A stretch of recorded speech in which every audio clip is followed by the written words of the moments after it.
Bonjour à tous et à toutes et bienvenue dans ce nouveau format de vidéo YouTube qui ne va probablement intéresser que très peu de monde mais qui est très utile pour moi en même temps puisqu'il s'agit d'une sorte de vlog consacré à la rédaction de la thèse. Et en fait j'ai piqué l'idée à un ami, Kid, qui avait fait un vlog de la page blanche pour accompagner l'écriture de son roman et c'était super, c'était génial. Il se filmait en train de déambuler dans les rues, puis dans les cafés, et en train d'échouer totalement à écrire. Et finalement, c'était devenu un espèce d'objet de création en soi, ce vlog-là. Même s'il en reste quasiment rien sur YouTube, il me semble. Bref. Je vais essayer d'être un peu plus productif que lui, parce que si je reste sur une page blanche pendant des mois et des mois, ça va être compliqué. Et donc l'idée m'en est venue comme ça. En fait, je commence depuis quelques jours à écrire ma thèse. Alors pour l'instant, j'ai pas écrit grand chose, mais j'en suis à la phase préparatoire. C'est-à-dire que je m'intéresse là à ma première sous-partie,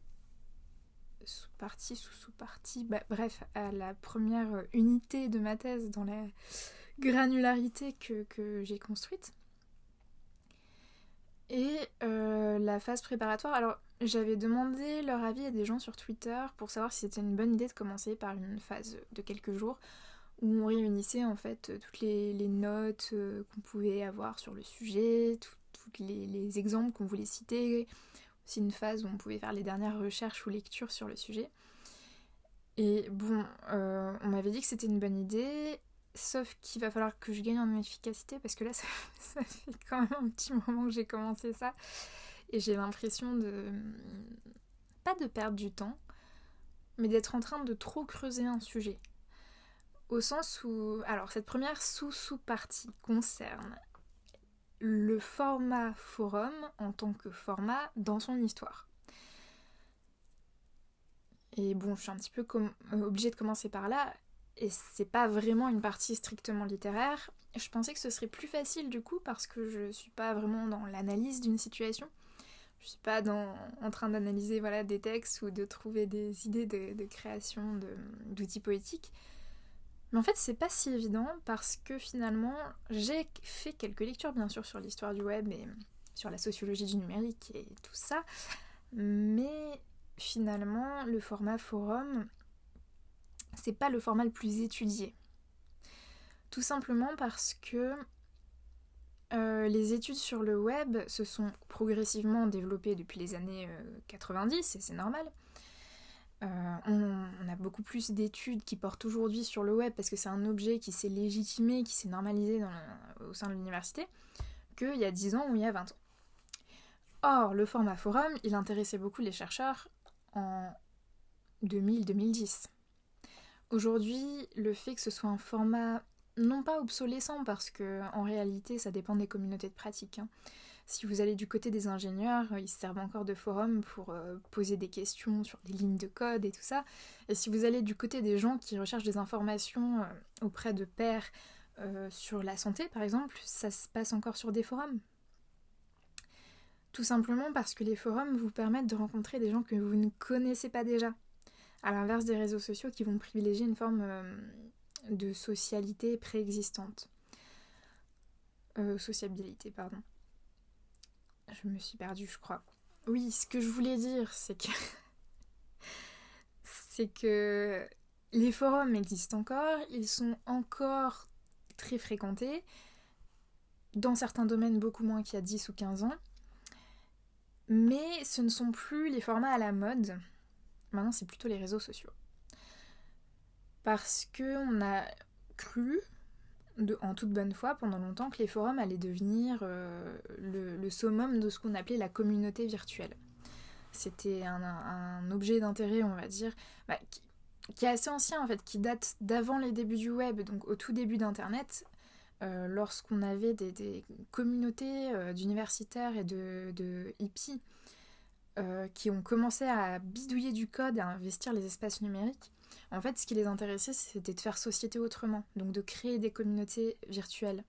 Et on a The Well, qui est la première communauté virtuelle, qui était une communauté hippie, qui date des années 70, si je ne dis pas de bêtises. Et donc, on avait vraiment cette idée de la communauté virtuelle qui allait rassembler des gens qui ne se connaissaient pas encore, a priori, c'était des lieux de rencontre, et qui allait valoriser une identité du faire, de l'action, plutôt qu'une identité de l'être. Donc on allait plutôt valoriser la valeur de vos actes que les valeurs sociales déjà instituées. C'est normal, c'était des hippies, ils voulaient refaire le monde. Et donc, c'est assez naturellement que l'identité numérique est rapidement devenue pseudonyme, avec un avatar, et assez ludique en fait. Et le réalisme des mondes en ligne, je ne sais plus quel chercheur dit ça, a été vraiment remis sur la table par Facebook. Facebook créé en 2005, la crête commence à être assez élevée en 2010, et puis bon, aujourd'hui, c'est un réseau social qui est assez générationnel par rapport à ses débuts, me semble-t-il. Je me suis perdue dans tout ça, mais tout ça pour dire que pendant longtemps, le modèle de la communauté virtuelle, c'était le modèle type The Whale, qui ensuite a trouvé à s'incarner sur les forums via Usenet à la fin des années 70.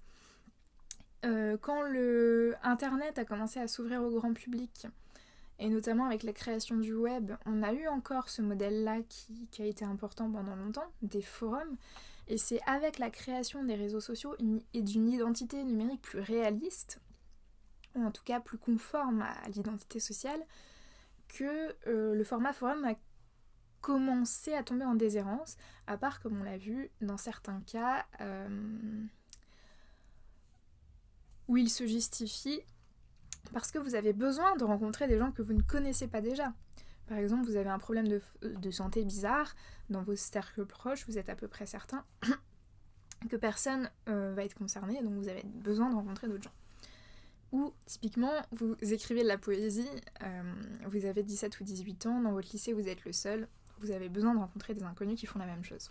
Bon, voilà, les forums se justifient de cette manière-là.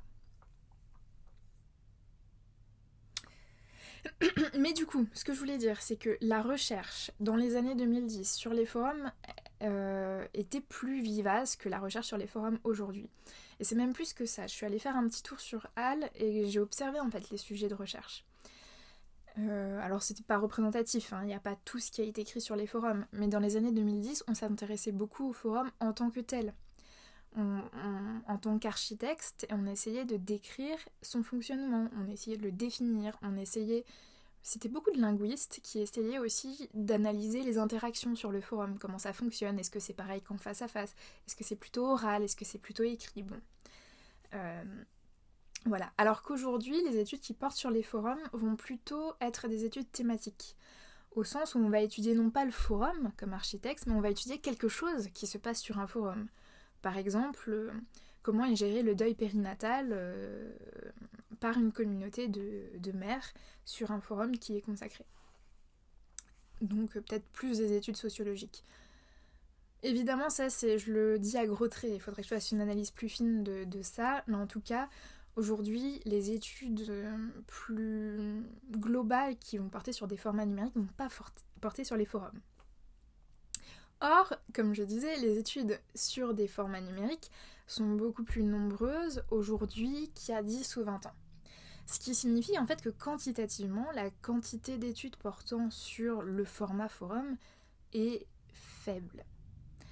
Et datée aussi. Parce qu'en fait, quand on travaille sur le numérique, la manière dont on parlait du numérique il y a 15 ans est déjà datée aujourd'hui, parce que tout simplement on a subi de plein fouet ce qu'on appelle l'effet diligence, c'est-à-dire le fait d'avoir besoin de comparer le numérique à des technologies préexistantes et donc de réinvestir le vocabulaire de ces technologies alors qu'en fait, et le transposer tel quel, alors qu'en fait ça s'applique pas forcément. Par exemple, je pense à la linguiste Marianne Pavot qui parle de techno-langagier quand elle travaille sur des corpus numériques. Pour elle, on n'est ni dans du technologique pur, ni dans du langagier pur, on est dans du technolangage. Et donc elle développe des outils linguistiques qui permettent de rendre compte des corpus numériques sans faire comme si c'était des corpus papier ou oral. Voilà. Je me suis perdue. Mais du coup, la plupart des études qui portent spécifiquement sur les forums sont un peu obsolètes. Ça ne veut pas dire qu'il n'y a rien d'intéressant dedans, ça veut dire qu'il faut se méfier, il faut les prendre avec des pincettes. Donc faire l'histoire du format forum, le décrire, c'est compliqué du coup. Et c'est plus compliqué que si j'avais un ouvrage super bien fait qui avait déjà écrit cette histoire. De fait, j'ai rien trouvé de tel. J'ai pas trouvé un seul article ou un seul ouvrage, mais j'ai peut-être mal cherché, sur l'histoire du format forum. Donc comment est-ce que je procède ? Je suis obligée déjà de partir de la recherche. Il faudrait aussi, mais ça je l'ai pas encore fait, que je regarde les chiffres de fréquentation si on les trouve, type médiamétrie ou voilà. Et enfin, il va falloir aussi dans cette première partie évidemment que je définisse assez précisément ce que c'est un forum comme format, comme architecte. Comment ça fonctionne par rapport à d'autres types de formats voisins, les réseaux sociaux, les plateformes d'écriture propriétaires, comme Wattpad ou Scribd. Et il faudra enfin que j'explique ce que c'est de travailler sur un format qui est encore vivant, enfin, sur un objet, un corpus, qui est encore actif, mais qui s'appuie sur un format web pas obsolescent, mais beaucoup moins fréquenté qu'avant, et donc qui est aussi moins évident pour la recherche. Donc je pense que la problématisation, elle va passer par là. J'ai conscience de m'être tout à fait embrouillée. Et en plus, alors j'ai eu trop de chance récemment, il y a eu une discussion sur le forum que j'étudie qui portait sur cette question du format. Qu'est-ce que c'est écrire sur un forum plutôt qu'écrire sur les réseaux sociaux ? Qu'est-ce que ça apporte ? Qu'est-ce que ça apporte pas ? Etc. Donc là, je vais pouvoir piocher à fond dans les arguments, dans les discours en fait des membres. Et ça, c'est trop chouette. Et je vais aussi essayer d'étudier comment les administrations précédentes ont fait pour maintenir le design du site à hauteur de ce qui se faisait dans le web le plus contemporain. Parce qu'il y a eu une vraie volonté de moderniser, entre guillemets, le design du forum. Donc ça, c'est pour la première sous-partie. Donc je suis en train de relire toutes mes fiches qui portent sur l'histoire du web, qui portent sur les forums, ou en tout cas les plateformes communautaires. Et j'essaye de tirer les fils un peu comme je peux. C'est pas évident, parce que finalement, même si les différentes histoires du web que j'ai lues se recoupent, c'est pas forcément évident, ne serait-ce que de dater l'apparition des premiers forums. Est-ce que Usenet, on peut considérer ça comme des forums ? Parce que, en fait, je vois des gens qui parlent de l'apparition du premier hébergeur de forum en 94, mais du coup, c'est faire fi de Usenet qui avait déjà un fonctionnement type forum et qui date d'avant l'invention du web. C'est ça aussi, quand on appelle un format forum, en fait, on désigne une pluralité de formats, une pluralité de CMS, une pluralité d'hébergeurs, et qui tous ne fonctionnent pas de la même manière. Et ça aussi, il va falloir un petit peu en parler. Par exemple, je commençais à lire une thèse, enfin pas en entier, mais voilà, des petits bouts, sur la communication sur les forums, et là je me rends compte assez rapidement que le forum qui est étudié fonctionne de manière assez différente de celui que j'étudie, donc que ces analyses peuvent pas fonctionner pour moi. Enfin, pas toutes. Tout simplement parce que les membres de ce forum-là, ce ne sont pas des membres inscrits possédant un profil, mais ce sont des personnes qui interviennent en renseignant leur adresse mail. Ce qui veut dire que l'identité numérique n'est pas du tout construite de la même manière, et du coup, l'identité communautaire non plus, puisqu'on est plus face à des gens qui sont là de passage. Ça veut pas dire qu'il n'y a pas des habitués, hein, mais à l'intérieur du forum que j'étudie, de toute façon, il faut être inscrit pour avoir accès à l'intégralité de l'arborescence, ce qui renforce forcément les liens communautaires. Puis aussi, on poste à peu près tout le temps sous le même pseudonyme, même si on a tout à fait la possibilité d'en changer. J'ai beaucoup parloté, hein.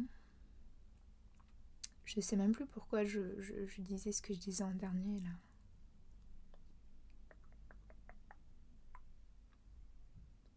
Ah oui, c'est qu'il y a plusieurs types de formats forum. Par exemple, au tout début, sur Usenet, vous aviez un fil de discussion égale un forum, et il n'y avait pas de classement.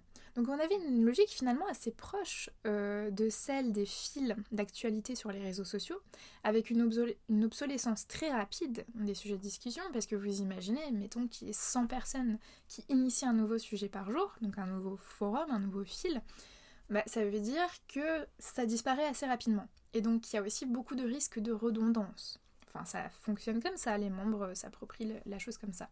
À un moment sur Usenet, et ça c'est étudié par Camille Palloc-Bergès, qui a travaillé sur le folklore de la plateforme Usenet. Donc, à un moment, il y a eu une espèce de grande réorganisation dans laquelle ils ont créé un semblant d'arborescence, et c'était la première fois, avec, il me semble, 8 grandes catégories. Et donc ensuite, voilà. Donc ça, c'était un début de logique d'archivage. Mais en réalité, 8 catégories, c'est peu. Si vous regardez le forum que j'étudie, Jeunes écrivains, il y a des gros blocs, puis des sous-blocs, puis à l'intérieur de ces sous-blocs, peut encore y avoir des sous-catégories. Donc c'est une arborescence qui est assez fine et qui permet de faire du forum à la fois une communauté vivante, inscrite dans le présent, et aussi une archive.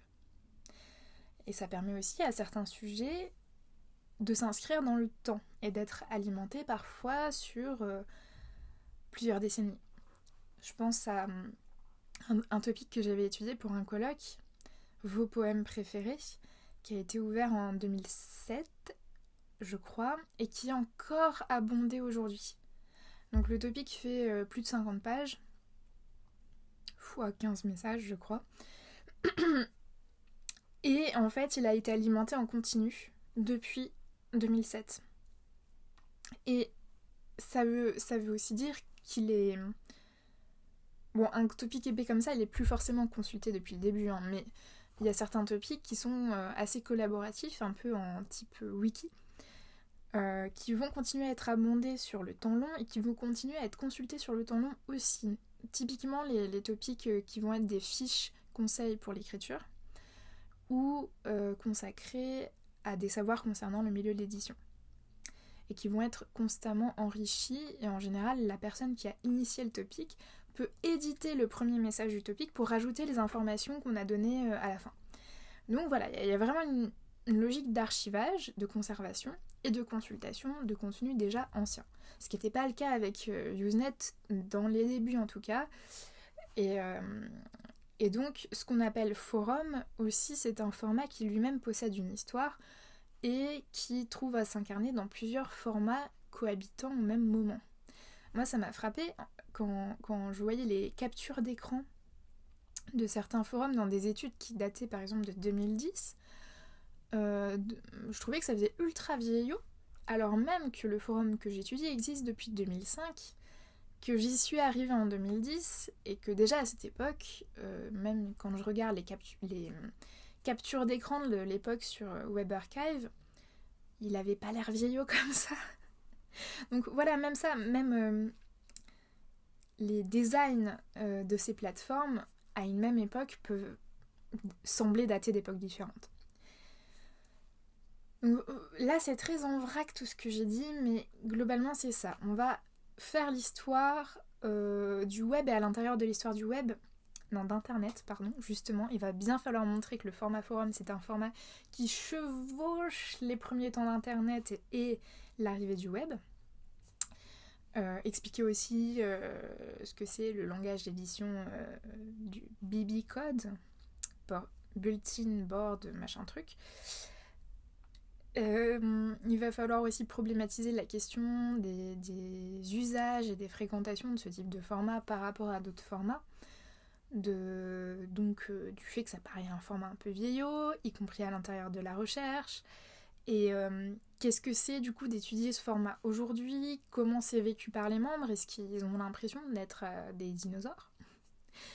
Et ça permettra d'ouvrir ensuite sur l'histoire, alors ça c'est la deuxième sous-partie, l'histoire des membres par rapport à Internet. Et là c'est une partie que je trouve ultra intéressante, parce que les membres de cette communauté ont des âges très divers, mais on peut quand même faire un petit graphe et se rendre compte que la plupart des membres ont entre 25 et 35 ans. Je dirais que c'est un petit peu le carottage le plus massif. Et en fait, on a tous une histoire du web assez différente. Moi, quand je parle à mes cousines qui ont 16 ou 17 ans, et que je leur parle des MSN et des Skyblogs, elles savent même pas de quoi je parle, en fait. Et elles, ça va plutôt être TikTok, Snapchat, Instagram, enfin, des applications. Des applications mobiles. Donc elles vont consulter des choses sur Internet via un mobile, et elles vont pas consulter le web. Ça aussi, c'est intéressant. Donc bon, bref, l'histoire générationnelle des membres va expliquer la manière dont ils s'approprient le forum, et la manière dont ils écrivent aussi. Parce que beaucoup de ces membres ont eu un ou plusieurs Skyblogs. C'est leur génération. Et beaucoup de ces membres ont écrit du RPG, du roleplay par écrit via des forums. Et je pense que cette histoire-là, par rapport aux usages de l'écriture sur le web, écriture d'un Skyblog, écriture du RPG, influence la manière dont ils écrivent sur un forum. Mais je parle déjà de ma deuxième sous-partie alors que j'ai pas écrit la première.